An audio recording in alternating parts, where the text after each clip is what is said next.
Denver's that good, right? Like, who can beat Denver? That's the crazy thing is, can Denver go back to back at this point? Like, they're like Boston, the Clippers, I guess the Knicks, you would say, are in that realm. Like, and the Thunder, until they do it, like in terms of making it deep in the playoffs. I mean, Dallas and the Knicks are the two hot teams coming off like the last couple of weeks. The Warriors are looking good. The Clippers have been good all season, but history tells us a different story. So, and we know when Denver cranks it up, they just tend to leave other teams in the dust. We saw it when they went against the Warriors. It happened against the Lakers. And I don't know if Boston, even though they got Kristaps Porzingis, who I love, my dad's a Boston Celtics fan, are they big enough to beat the freaking Nuggets? And yes, we thought Denver lost that depth with Bruce Brown, but they went out and their young guys are just there doing what needs to be done. And that's the most impressive part about this, is that they continue to chop wood and carry water. They continue to do what they want. And that's where I get excited. And I look at this team and I'm like, yes, yes, yes.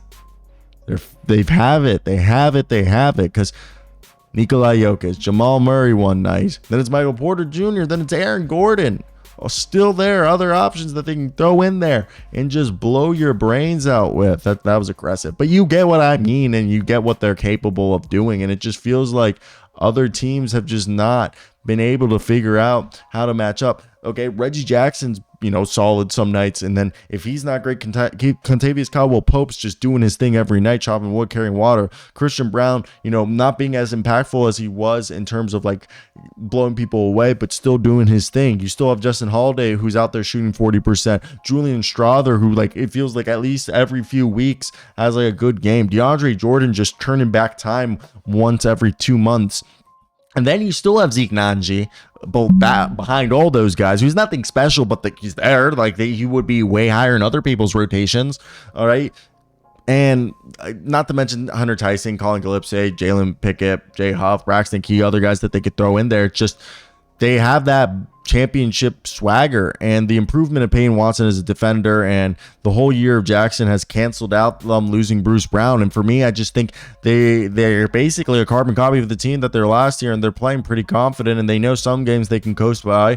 Michael Malone's one of the best coaches, and obviously we know MPJ will probably never live up to that contract. And I've said before that I feel like I love MPJ, no disrespect to him, but a guy like Cam Johnson, Clay, I don't know if Clay or Buddy Hield, but a guy like Cam Johnson, who else could do it?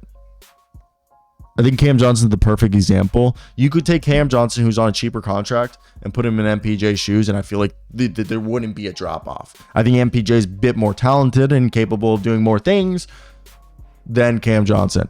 But his efforts on defense and rebounding are freaking amazing, and he's been so healthy. It's just the back concerns.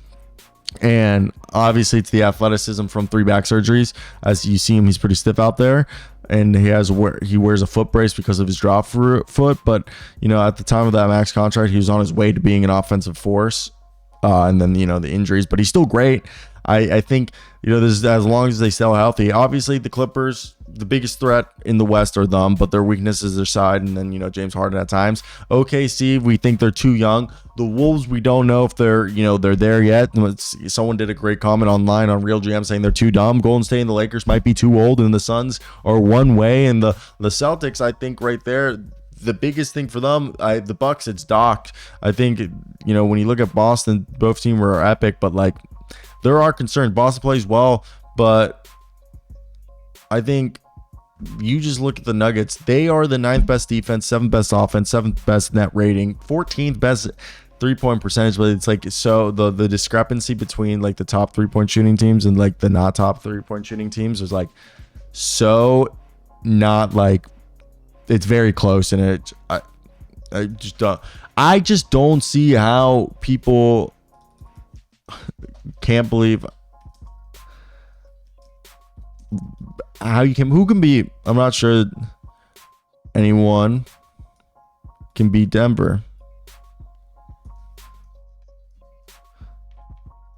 And I want to shout out this Real GM like forum right here for a lot of the stuff that they gave me. Shout out them, I'll put them in the link. But yeah, I think I look at this team and How? How do you beat them? How do you go ahead and try to figure out what to do? Also, I did not mean to leave this Jamal Murray mix just looping like that. Sorry, guys. But for me, it's just, you look at a team that's just super solid. It's got the length and the size to just take every team. They have different lineups. They can go with an athletic lineup where they're more reliant of like Aaron Gordon and Peyton Watson. They'll have Contavious Caldwell-Pope, or they'll go bigger with Aaron Gordon, Michael Porter Jr., Jamal Murray, and then they'll throw in either like Peyton Watson or Christian Brown in there. It's just crazy the different looks that they can look. And the non-Jokic minutes aren't as bad as they used to be. I think that's the biggest thing for them, is that they figured out how to take care of those non-Jokic minutes. So for me, I think the biggest problem with Boston is them having, Tatum can go off at any moment, but at the same time, they can go quiet. I think one of the craziest thing is that, Shai Gilgeous-Alexander is obviously insane, and he's really good. And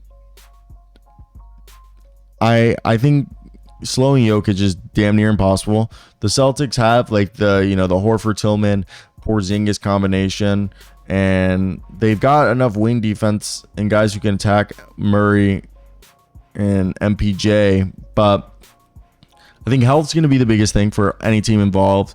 I just think Denver is great, and Minnesota gave them the most trouble last year without McDaniels or Naz Reid. So, and the whole thing is Minnesota is built by the former Denver Nuggets lead executive who built the Denver Nuggets, which Denver has size at the small forward, power forward, and center position, but Minnesota is technically even bigger. Jokic has Towns, but Jokic is in Denver. Towns and Rudy Gobert are over there, and I think Jamal Murray is obviously great. I just can't see a team beating them in the West. That's the hugest thing. So I want to hear your guys' opinions on this. Are you guys with me or against me? I just think it's hard to see a team beating the Denver Nuggets. Seriously, it is very hard to see. So I want to hear your guys' opinion. Maybe I'm just crazy, but I will go and I'll have a good time. But that's it. Enjoy everything, guys. I think one of the funnier things, though, when you look at something, is who really is going to be able to stop the Denver Nuggets.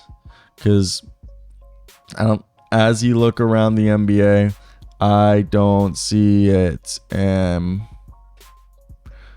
I'm going to continue to think that there isn't many people who can. So I hope you guys do have a great day. Peace out.